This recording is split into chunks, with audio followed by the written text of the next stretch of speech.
సంఘం వారికి స్త్రీ సమాజం వారికి సండే స్కూల్ టీచర్స్ కి యవనస్తులకు మా శిరస్సు వంచి నమస్కారం చేస్తున్నాము. యేసుక్రీస్తు జననాన్ని ఈ యొక్క బుర్రకథ రూపంలో మీ ముందు ప్రదర్శించుండగా మీరు చక్కగా కూర్చొని వినవలసిందిగా కోరుచుంటున్నాము. పేపర్ చదివే పెద్దోళ్ళారా, ఇలా కూర్చున్న కుర్రోళ్ళారా, బయటికి లేచే పిల్లోళ్ళారా, ఆ కథ లేదు ఈ కథ లేదు ఎక్కడికి వెళ్ళండి. మనం అంటే పని లేక వచ్చాం, వాళ్ళు ఎందుకు వచ్చారు? క్రిస్మస్ ఏంటి, కిస్మిస్ ఏంటి? క్రీస్తు ఆరాధన. ఆహా, భలే ఉంది. వాళ్ళు క్రీస్తుని ఆరాధించడానికి వచ్చావు. నువ్వెందుకు వచ్చావు, ఆడెందుకు వచ్చావు, నేను ఎందుకు వచ్చాను? బొరకదా? అక్కడ నువ్వే చెప్తున్నావు, ఆ సంఘంలో నువ్వే చెప్తున్నావు, ఆ సంఘంలో నువ్వే చెప్తున్నావు, ఈ సంఘంలో కూడా నువ్వే చెప్పు. మమ్మల్ని చెప్పనివ్వా? వచ్చా? అబ్బా, భలే తోడిని అడిగావు. రా అయ్యా. భక్తులారా, ఈ యొక్క బుర్రకథను ప్రారంభించు.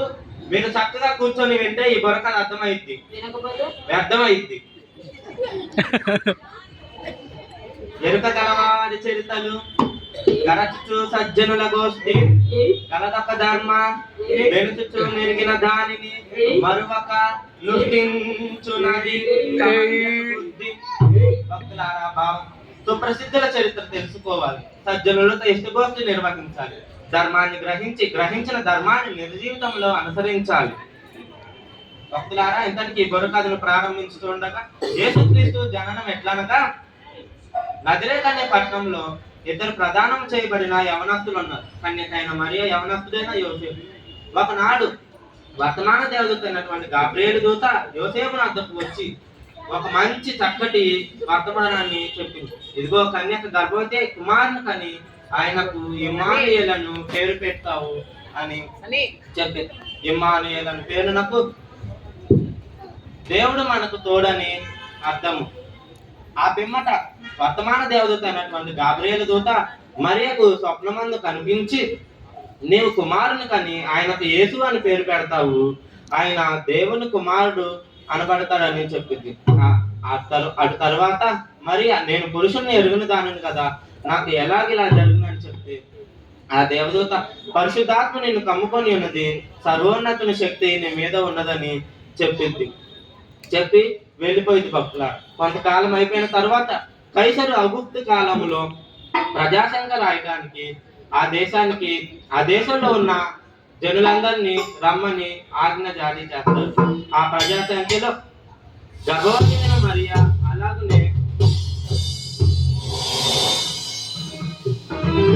అయిన మరియా అలాగనే యోసేపులు హాజరవుతారు. వారికి ఆ రాత్రి బస చేయడానికి స్థలం ఎక్కడనూ లేకపోయింది. అయితే ఒక సత్రమందు ఉన్న పశువులశాలలో వాళ్ళకి చిన్న స్థలము ఉంది. ఆ స్థలములోనే యోసేపు పుట్టబో శిశువుకు అక్కడ ఉన్న గడ్డితో ఒక చిన్న తొట్టెను తయారు చేశాడు. ఆ పిమ్మట కన్యకైన గర్భవతి అయిన మరియకు ఒక కుమారుడు అనుగ్రహిస్తాడు.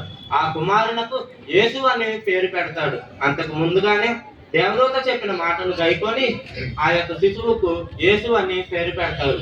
భక్తులారా, ఆ తరువాత గాబ్రియేలు దూత ఆ దేశంలో కొందరు గొర్రెల కాపరులు పొలములో నుండి రాత్రివేళ తమ మందను కాచుచుండగా వారి యొద్దకు వెళ్ళి, దావీదు పట్టణం అందు నేడు రక్షకుడు మీ కొరకు పుడతాడు, దానికి ఇదే మీకు ఆనవాళ్ళు. ఒక శిశువు పొత్తుగుడ్డలతో చుట్టబడి ఒక తొట్టెలో మీరు కొనుక్కొని ఉండుట చూచెదరని వారితో చెప్పింది. భక్తులారా, ఆ తర్వాత ఆ దేవదూత మాటను గైకొని ఆ యొక్క గొర్రెల కాపరులు పుట్టిన ఆ యొక్క శిశువును చూడటానికి వెళ్ళారు. ఆ శిశువును చూసి పూజించారు. ఆ దేవదూత మాటను గైకొని ఆ యొక్క గొల్లలు ఆ యొక్క శిశువును పూజించ వెళ్ళారు.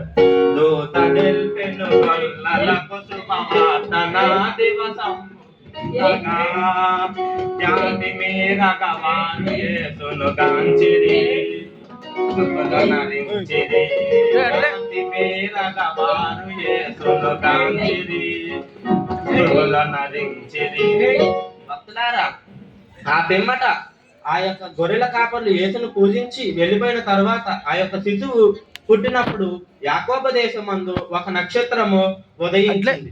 అక్షయమగు చొక్క ఒకటి యాకోబులో లక్షణముగా పుట్టవలయును దాత్రిపై రక్షణ సదా నిరీక్షించెడి. నక్షత్రంబగు రక్షకుడు దయించే, నక్షత్రంబగు రక్షకుడు దయించే, నక్షత్రంబగు రక్షకుడు దయించే. భక్తులారా, ఆ యొక్క నక్షత్ర జాడను కనుక్కొని తూర్పు దేశం ఉన్న జ్ఞానులు ఆ యొక్క రాజుని పూజింప వెళ్ళారు. వారు ఆ యొక్క దేశమునకు వచ్చిన తర్వాత ఆ నక్షత్రము అక్కడ ఆగిపోవడంతో వారికి ఎటు వెళ్ళాలో తెలియక నేరుగా ఆ యొక్క దేశాన్ని పరిపాలిస్తున్న హేరోదు మహారాజు వద్దకు వెళ్ళారు. రాజా, యూదుల రాజుగా పుట్టినవాడు ఎక్కడున్నాడని ఆయనను అడుగగా ఆయన కలవరపడ్డాడు. ఎంతో కోపగ్రహానికి గురయ్యాడు. నేనే కదా యూదుల రాజుని, నాకన్నా ఇంకొక రాజు పుట్టాడని కోపంతో తమ బట్టలను చింపుకున్నాడు. తర్వాత అక్కడున్న శాస్త్రాలను పిలిచి యూదుల రాజుగా పుట్టినవాడు ఎక్కడ పుట్టాడని అడిగితే, ఎలయనగా యూదయా దేశపు బెత్లెహేమ, నేను యూదా ప్రధానులలో ఎంత మాత్రమును అల్పమైన దానివి కాదు. ఇశ్రాయేలును నా ప్రజలను పరిపాలించు అధిపతి నీలో నుండి వచ్చిన ప్రవచన ఆ యొక్క శాస్త్రులు అక్కడ చదివి వినిపించారు. ఆ తర్వాత ఆ యొక్క జ్ఞానులు తిరిగి బెత్లెహేమునకు ప్రయాణమై వెళ్ళారు.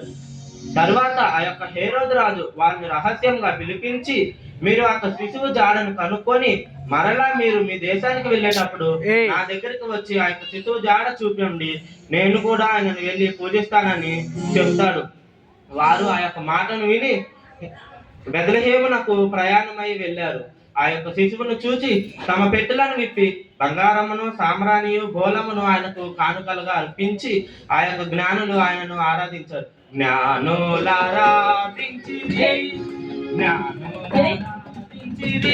యేసు ప్రభుని భూమి పాపుల బ్రోవమేని దాచిన జ్ఞానులారాధించిరి, జ్ఞానులారాధించిరి. భక్తులారా, ఆ యొక్క జ్ఞానులు ఆయనను ఆరాధించి తిరిగి వెళుతుండగా దేవదూత వారికి ప్రత్యక్షమై, మీరు హేరోదు వద్దకు వెళ్ళవద్దు, ఇంకొక దారి చూసుకొని మీ యొక్క దేశానికి వెళ్ళమని చెప్పిద్ది. ఆ యొక్క దేవదూత మాటను గైకొని ఆ యొక్క జ్ఞానులు వేరొక దారిగా తమ దేశానికి ప్రయాణమై వెళ్ళిపోయారు.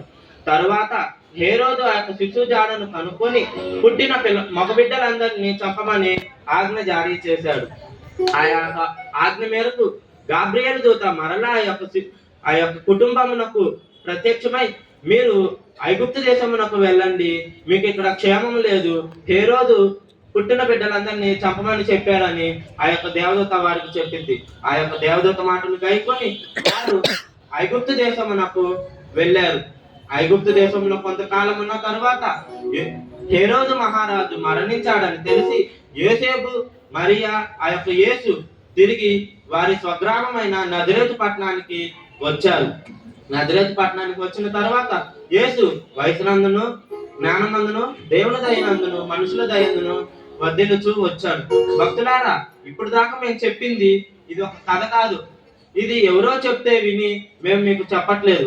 ఇది అక్షరాల సత్యము, చరిత్ర ఇది చెప్తుంది. అలాగనే పరిశుద్ధ గ్రంథమైనటువంటి బైబిల్ పుస్తకం కూడా మనకు చెప్తుంది. ఈ యొక్క కథ అబద్ధం కాదు, ఇది సత్యము. సత్యమని నమ్మరే యేసుని జననం, సత్యమని నమ్మరే యేసుని జననం, సత్యమని నమ్మరే. గొల్లలొచ్చే, జ్ఞానులొచ్చే, కానుకలు ఆయనకు నిలిచి స్తోత్రగానము చేయుచున్న మరల తిరిగి వెళ్ళిపోయిరి. సత్యమని నమ్మరే యేసుని, సత్యమని నమ్మరే యేసుని జననం, సత్యమని నమ్మరే. భక్తులారా, అలాన్న యేసుక్రీస్తు జననాన్ని మేము ముగిస్తూ ఇప్పుడు దాకా మేము చెప్పింది ఇది ఒక కళ కాదు, ఇది అబద్ధం కాదు, ఇది కళ్ళ కాదు తమ్మి, ఇది కళ్ళ కాదు అక్క, ఇది కళ్ళ కాదు చెల్లి, ఇది కళ్ళ కాదు తాత, ఇది కళ్ళ కాదు ఈ వార్తను వినరండి, యేసయ్యను నమ్ముకోండి, ఈ వార్తను వినరండి, యేసయ్యను నమ్ముకోండి. అమల్లారవై అకల్లారై అమల్లారవై అకల్లార ఈ వార్తను వినరండి. యేసయ్యను నమ్ముకోండి. వినరండి. యేసయ్యను నమ్ముకోండి.